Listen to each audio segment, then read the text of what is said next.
Okay, maayong adlaw sa tanan nga mga kigsunan ko diha sa Ginoo. Nandito naman yung lingkod si Pastor Armando S. Montero. Welcome sa atong FB page and YouTube channel. Nining adlaw atong ipadayon sa mga atong nabiyaan nga subject about scriptural baptism. Pitsa 13 karon sa bulan sa Marso, 2025. Shout out sa tanan nga mga covenanted pastors, covenanted churches. At this point of time na nata sa ika-5 nga rason unsay katuyuan sa pagpabautismo, no? Mo ni atong nabiyaan tong niagi natong nga vlog ang paghugas sa tanang sala. Adunay 3 ka kategories niini nga punto. Literacy, tanang sala ilalom sa ikatulong kategorya, madala ra kini og pagpabautismo, pag-usab. So dinhi ta natapos tong last na to nga vlog o gato ning ipadayon ni Gala Igsoon sa ato ang pagtuon. Ang ikaunom, pagkumpleto sa unang 3 ka requirements, ang paghinulsol, sundan sa pagtuo, dayon o dason pagpabautismo diha sa tubig. So mao kini ang katuyuan sa pagpabautismo, ikaunom nga bahin, mga kaigsunan. O kato makita sa balang kasulatan ang Acts 2:38, unya si Pedro mingon ngadto kanila, pag hinulsol kamo og pabautismo ang matag usa kaninyo sa ngalan ni Kristo alang sa kapasayloan sa inyong mga sala, og madawat ninyo ang gasa sa Espiritu Santo. So mao na ang katuyuan sa bautismo igalag soon gikan pa ni sa First Church. Og dinhi ato masabtan karon ang Marcos 16:16, siya nga mituo og nabautismuhan pagaluwason, apan siya nga wala mituo pagawok man sa silot. Dinhi atong makorek ang translation sa Marcos 16:16 og gidebatihan pa ni kaniadto mga kaigsunan kay naay uban nga translation nga nawala ang Marcos 16:16 o na mali pod pag-translate. O kung atong basihan ng uban nga mga translation mga kaigsunan, managsama ra, no? Will be saved. No? So pagaluwason. So wala na nagpasabot nga the point of conversation luwas na. So that is a progressive pagaluwason, no? Siya nga mituo og nabautismuhan pagaluwason. Unsa ni kini nga klase nga pagkaluwasan mga kaigsunan? That is sa covenant salvation nga diin progressive, nga diin nagpadayon ka nga nang hinlo. Kay susunod na tong subject, law of cleansing nga pud kita mga kaigsunan man ini nga subject nga ang biblikanohon nga bautismo. Roman 6:4, busa kita gilubong uban kaniya pinaagi sa bautismo ngadto sa kamatayon, aron nga maingon nga si Kristo gibanhaw gikan sa mga patay, pinaagi sa himaya samahan sa ingon ini kita usab magagawi diha sa kabag-o sa kinabuhi. So mao nang katuyuan mga kaigsunan nga magpabautismo.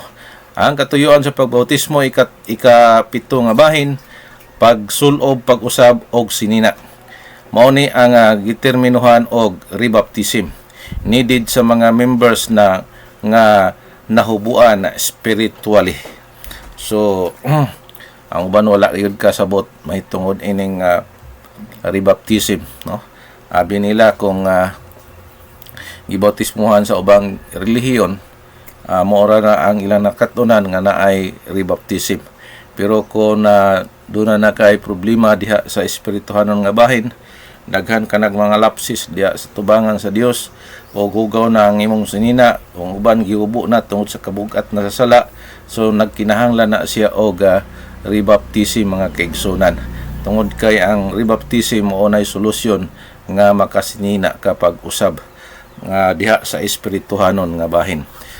Take note, kung imong obserbahan ang Laodiceans sa Revelation 3 pagsugod sa verse 14 hangtod na 22, ato nakita nga dadunay iglesia nga hubo na sa tubangan sa Dios. We need of nothing matud pa nila. Una mga kaigsunan na wa man natanggal nga simbahan tungod kay nituman sila sa maong reglamento nga ang paagi sa pagbaton og sinina pag-usab mao ang pagpabautismo pag-usab. Revelation 3:17, kay ikaw kanayon ako dato og ako mauswagon og walay nakulang kanako sa walay pagpanghibalo nga ikaw alaot og makaluluoy og kabos og buta og hubo. Di ba? Klaro kaayo ang Revelation 3:17 nga giawhag, gi-encourage sa atong Ginoo nga maghinulsol, no? Og magpabautismo pag-usab aron nga makabaton sila og sinina. Ang tambag diha nga papaliton sila.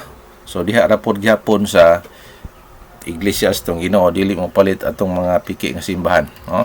Revelation 3:18, tambagan ko ikaw sa pagpalit gikan kanako og bulawan nga inulay sa kalayo aron madato ka og maputing bisti nga imong igasulob aron dili magdayag ang makauulaw sa imong pagkahubo ug tambal nga ikadapat sa imong mga mata aron ikaw makakita. So mao ni mga kaigsunan ang tambag sa Ginoo diha sa ikapito nga iglesia nga mao ang Laodicea.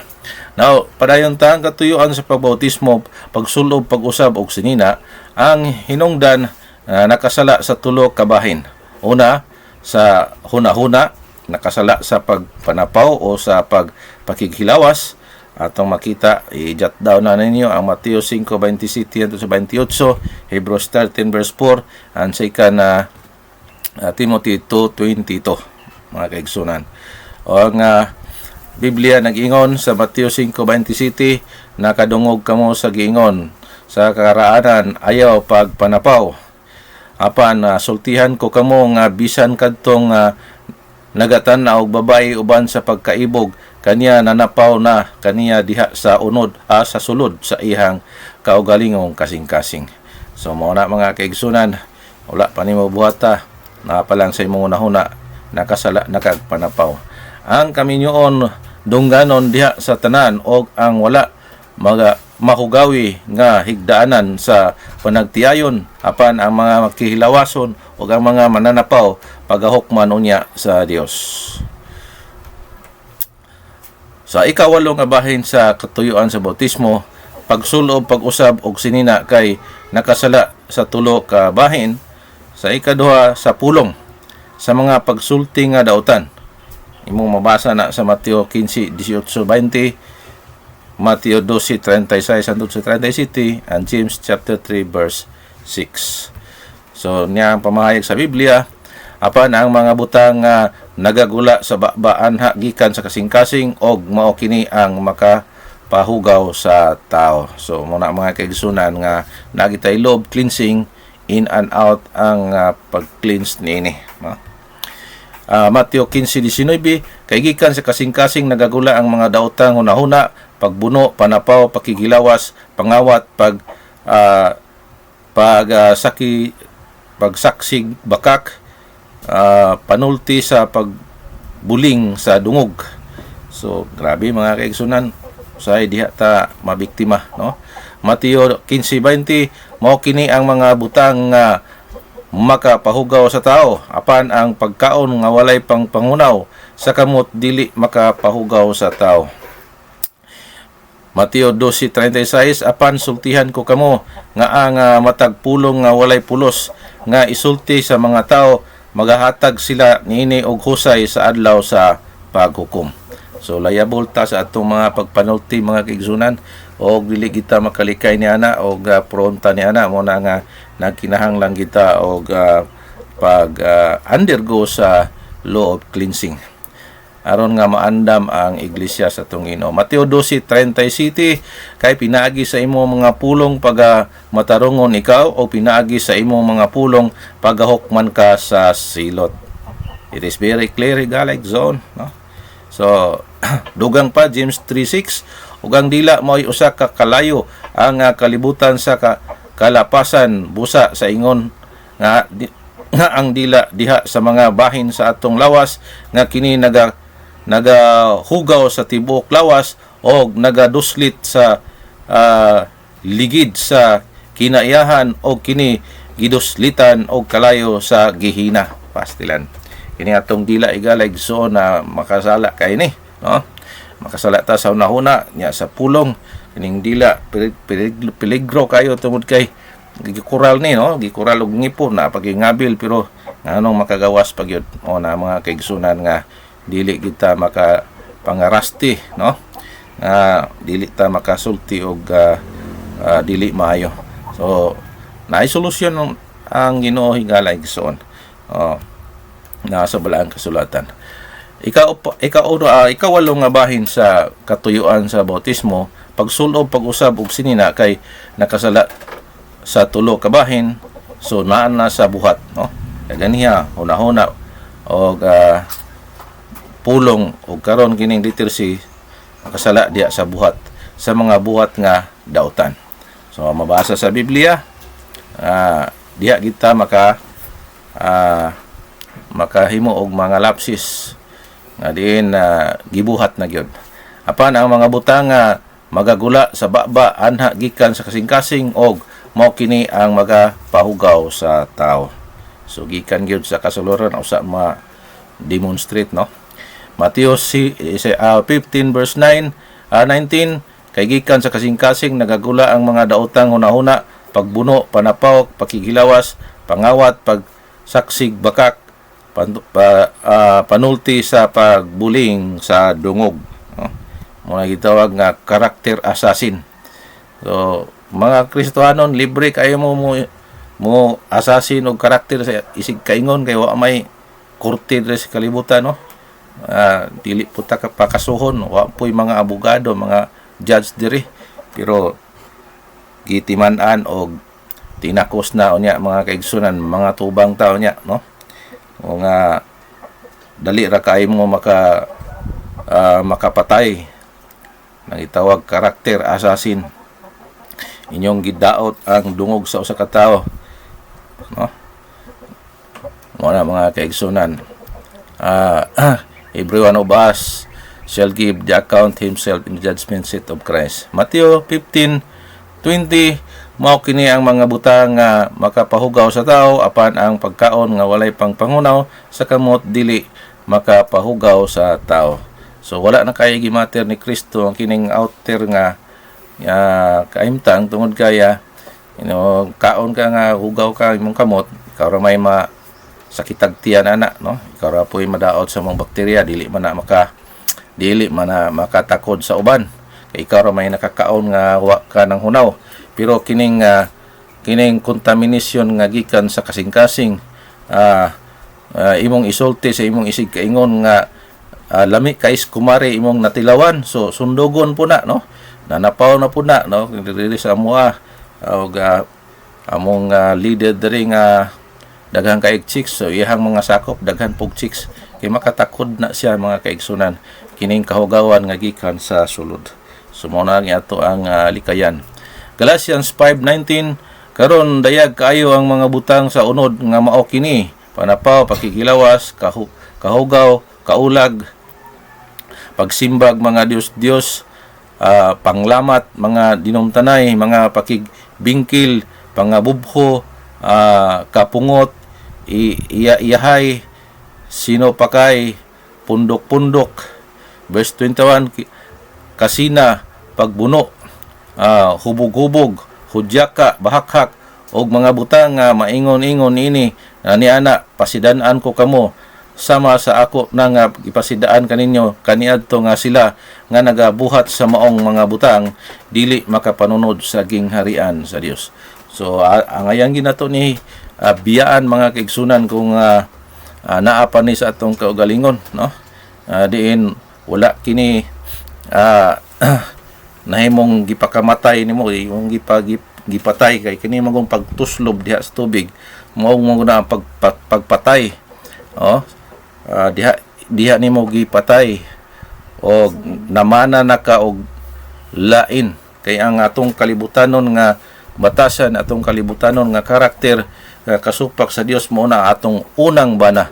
O mo ning ingon sa Romans 6 nga sa diin nga mamatay na ang maong partner nimo, pwede na ka makaasawa o pamana ag lain mo na nga gitanyag ni Pablo aron mabana na to si Kristo, mga kaigsunan. So sa diin nga si Kristo nang atong bana metaphorically, so kinahanglan nga ato nang biyaan kining maong mga naa sa kining supak sa kabubuton sa ato ang pamanhonon mao si Ginoong Jesucristo. Ikalas siyam nga bahin ang katuyuan sa pagpabautismo aron ang tao maapil sa luwasonon sa Ginoo, pinasikad sa pagka dugang sa mga karniro diha sa lawas sa Ginoo. So mo ni ang katuyuan nga ikasya, mga kaigsunan. Ephesians 5:23, kaya ang bana mao ang ulo sa asawa, maingon usab si Kristo ulo sa iglesia, og siya mao ang manluluwas sa lawas. Klaro kay mga kaigsunan nga diha sa iglesia sa ato ang Ginoo, diha nato ma-establishar ang very close relationship between man and God. Ephesians 5:32, kini maoy usa ka dakong tinago apan ako nagahisgot mahitungod kang Kristo sa iglesia. Acts 2:47, nga nagdaig sa Dios og nahimutan sa tanang tao og ang Ginoo nagdugang ngadto sa iglesia sa matag adlaw sa mga ginaluwas. So mo na ang mga katuyuan igaligson sa kining gitawag nga bautismo, no? So aduna nay dako kayong kahulugan diha sa Covenant Salvation, din ang bautismo makaluwas. Ang katuyuan sa pagbautismo ikasampu o ikapulo nga bahin aron ang tao mahugasan gikan sa pagka nahugawan tungod sa mga kalihukan nga dili kalikayan. So mo ni ang awhag sa ikaduhang Korinto City versikulo 1 nga lawas og espiritu kinahanglan gyud nga ato kining pagahinluan aron maluwas ka gikan sa contamination, maluwas ka sa nang kahugawan, maluwas ka gikan sa bad conscience, matod pa sa 1 Peter 3:21, o daghan pa ang mga katuyuan sa maong ribap o mikbi nga diin makaluwas o ma-restore ang imuhang status o sitwasyon nga diin kung daghan na kaayog nakapabugat diya sa imo ang sinina ug nakabuling-buling ka na tubangan sa Dios. So ang ribap maoy solusyon ini, og dili na siya madala na og kanang suri, di na madala og simba. So ribap ang solusyon kay gitagaan man ta og kanang option sa Ginoo, tulo gihapon ka mga pamaagi muna, mga kaigsunan. So klaro sa 2 Corinthians 7:1, busa sa nabatunan nato kining maong mga saad nga nangahinigugma hinluan ta ang atong kaugalingon sa tanang kahugaw, sa lawas ug sa espiritu, sa paghingpit sa pagkamalaan diha sa kahadlok sa Ginoo. So igaligson na mao na yung mga pamaagi, mga maandam ta kay atong pamanhonon hapit na mo balik og kuhaon niya iyang pangasaunon nga ebidensya nga balikon o kuhaon gayud tungod kay gibilin tawag tukin nga ang balang espiritu iyang gibilin siyang iglesia isip nga timaan og sa diin nga ayang iglesia naandam na putli og kanunay kini nagahinlo og nakabaton kini og bisti og dili kini maulawan unya pag abot sa atong Ginoo og nakapasar sa divine body ang mao nga panghitabo unya sa pagkabanhaw kung namatay ka man, kung buhi pa ka maabtan ni Kristo, i-translate ka diha sa divine body tungod kay ang tulo ka bahin nga sinina, ang metaphor nga sinina during baptism, sa first baptism nga namembro ka, o ikaduha nga sinina faithful ka nga lagad diha sa iglesia tong Ginoo, imo nga naghihinluan imong hugasan o imong gilabhan kanunay imong bisti, that is the garment of righteousness, o ihalop sa Ginoo ang maong divine body nga mao kana ang gi-require nga makaapil ka sa kasal sa atong Ginoo sa panahon nga banhawon ka. O masumpay na unya ang lawas nga mga iglesia tali dito sa ulo nga mo si Ginoong Jesucristo. Klaro kayo, tataw pa sa utong tutok mga kaigsunan. Muna nga ang bautismo mga kaigsunan, agig hulad niini sa 1 Peter 3:21. Agig hulad niini ang bautismo sab nagaluwas kaninyo. Karon dili ingon nga paglugod sa buling gikan sa lawas, kundi ingon sa tubag alang sa maayong kaisipan ngadto sa Dios pinaagi sa pagkabanhaw ni Hesukristo. So ang tubig day mga kaigsunan na dili lang paghugas sa buling o kining gitawag nga buling diya sa lawas, kundi study ay ang inner nga filthiness o sa katao. Ang tubig mo ay pamaagis nagigamit sa atong Ginoo nga mao ang simbolik sa dugo sa ato ang Ginoo. So ako lang gikaingon ganiha nga adunay sala nga dili madalag suri, di pud madalag simba. So mao ni nga atong gi sinsilyo pag-ayo ituna ng lawong nga kahulugan sa bautismo. Sa Titus 3:5, dili tungod sa mga binuhatan sa pagkamatarong nga nahimo nato, kundi tungod sa ihang kaluoy kita ihang giluwas pinaagi sa paghugas sa pagpahimugso, pag-usab o pagbag-o sa Espiritu Santo. So mao na mga kaigsunan nga dili pud na atong garantiya nga ato na kundi buhat na sa Ginoo. Diin nituman lang ta og adunay mga amazing nga manghitabo diha sa imong kinabuhi sa diin nga nahinluan ka in and out. Ang John 3:3 ug hantod na sa verse 4 nga ginanes ni Nicodemus nga kinahanglan ka magpakatao kapag usab aron makasulod ka sa gingharian, aron makakita ka sa gingharian. Nalibog si Nicodemus og ang mga kabinant lang may makasabot ni mga kaigsunan nga ang tubig dinha mao na ang bautismo. Dili na ingon nga balang espiritu. Bautismo na ang tubig, kinahanglan mataw ka diya sa tubig o sa espiritu. Kanang tubig igalig so na like figure na sa kanang sa baka no, kaning mattress sa imong inahan physically nga diin didto kay itusmaw. Mao na ang symbolikal sa mattress sa imong ginikanan nga nataw diya ka physical o diha kay itusmaw sa tubig. Unya gilubong nimo imong karang pagkatao na unya paghawas nimo kinahanglan nga bag-o ka magbinag-o ka na. Kung wala kay sinina diha masininaan ka, diha spiritual nga garment diha sa tubangan sa Dios. So mo na ang simple na lang kayo pagsabot mga kaigsunan sa mga pasahe sa Biblia, no? So si Nicodemus wa siya kasabot, abi niyang mo balik pa siya sa tabuangkan siyang inhan, dili na, no? Diha sa tubig na mahitabo tungod kay gikaisip na nga mattress spiritually ang maong tubig nga diha ka itusma og hawason. So dugang pa Tito 6:3 nga iyang gibubo kanato nga madagayaon gayod pinaagi kang Hesukristo nga atong manluluwas. So mo na mga kaigsunan, verse 7 sa Titus chapter 3 nga sa diha nga namatarong na pinaagi sa ihang grasya kita nangahimong mga manununod sumala sa paglaom sa kinabuhi nga dili matino ang gidugayon. So mao gini atong gidamgo mga kaigsunan nga makaapil ta o makarga ta sa maong kaning high quality life in the future nga din makapanunod ta sa gingharian sa ato ang Ginoo.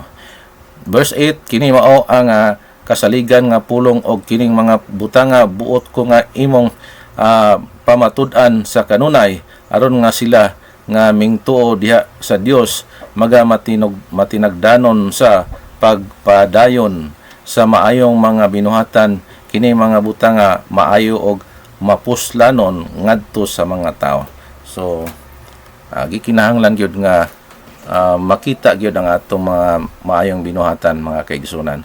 So dili bad deeds ay gikilatis ta sa Ginoo, gigraduhan ta sa Ginoo diya sa pulong sa una-una og sa buhat. Ephesians 5:26 aron ihang balaanon og hinluan kini sa paghugas og tubig uban sa pulong. Pagkaklaro sa Efeso 5:26. So kung ikaw ra na maghugas-hugas, no?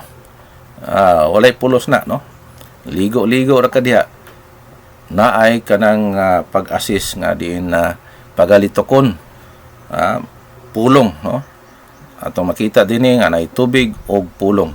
So kadtong naay mga dinihog o mga gidihog sa Dios, atong mga ordained pastors naa gyud mag-assist niya na og mo'y mag-approve aron nga ang maong buluhaton mahimo kining ma-demonstrate as soon as possible nga gikinahanglan sa usa ka tawo. 20 city aron nga ihang mapakita kini ngadto sa iyang kaugalingon nga usa ka mahimayaon nga iglesia nga walay buling o kunot o bisan unsang sulasama niini kundili nga kini magbalaan og dili sa lawayon. So kung mga higala nga Masinloa Baptist mga usas pag hinay-hinay na mo pag tuon mahitungod niining bautismo, no? Isa ra ka klase inyo ang nahibalawan nga eternal life nya. No need na ang pag kinabuhing matinumanon, no need na ang pang apply ning law of cleansings, ambot lang, no? Kung makapasar, magtigi lang niya ta sa bima judgment kung kinsa ang makapasar tungod kay nisulti na daan nga ang iglesia nga pakaslan sa atong Ginoo usa kini ka iglesia nga matinumanon o iglesia kini nga naghinlo ilang giampingan ang ilang bisti kung nabulingan man ila kining gilabhan unya sama sa bisti walay kunot walay buling o bisan unsa nga sulasama niini kun dili nga kini magmabalaan og dili sa lawayon. So kung wala ka nag-sit apart o wala ka nagbalaan sa imong kagalingon, no? Domingo ra ka mabalaan ya, Lunes hangtod Sabado bilaan, wala ka kalibutanon o nagahugaw-hugaw ka sa imong pagkatao, una amot lang, no? Piling lang nimo na nga makapasar ka. Revelation 22 verse 14, bulahan sila nga nagabuhat sa ihang mga sugo aron makabaton sila sa katungod sa kahoy sa kinabuhi og sa pagsulod agi sa mga ganghaan pasulod sa syudad. So klaro na kaayo mga kaigsunan nga walay anaay makasulod og naapoy dili makasulod sa gingarian sa ato ang Ginoo. So 21-27 sa Revelation og didto nini walay bisan unsang mahugaw nga pasudlon ni ang bisan kinsa nga nagabuhat og dulumtanan o nagahimog kabakakan gawas lamang kanila nga nahisulat sa basahon sa kinabuhi sa kordero. So ang ma-qualified ay mga kaigsunan, no, nga nahimong na officer o nakabaton sa high quality life dili dai ni ka o kining iglesia nga nag-undergo og cleansing mo dai na makasulod sa galaikson og dito ni ay walay bisan unsang mahugaw nga pasudlon nga di gyud ka iglesia nga naghugaw-hugaw nya hubo adi ginakasulod sa galaikson. Klaro man kay diri, no? Revelation 21:27 dili niya ako ang instruction kundi iyanin ni Kristo og naani sa Revelation.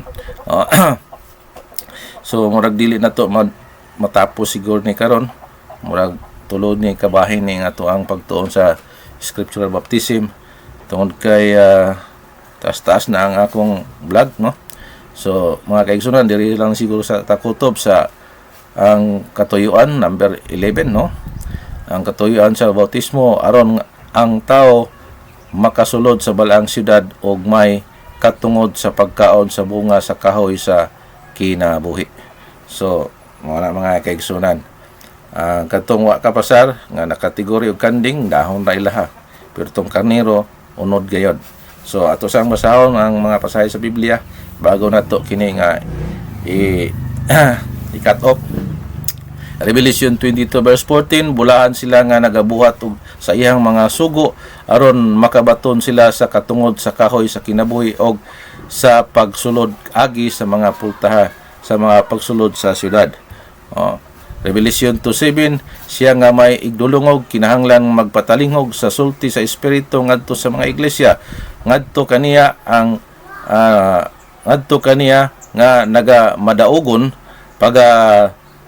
tugutan ko sa pagkaon sa bunga sa kahoy sa kinabuhi nga naa sa taliwala sa paraiso sa Dios.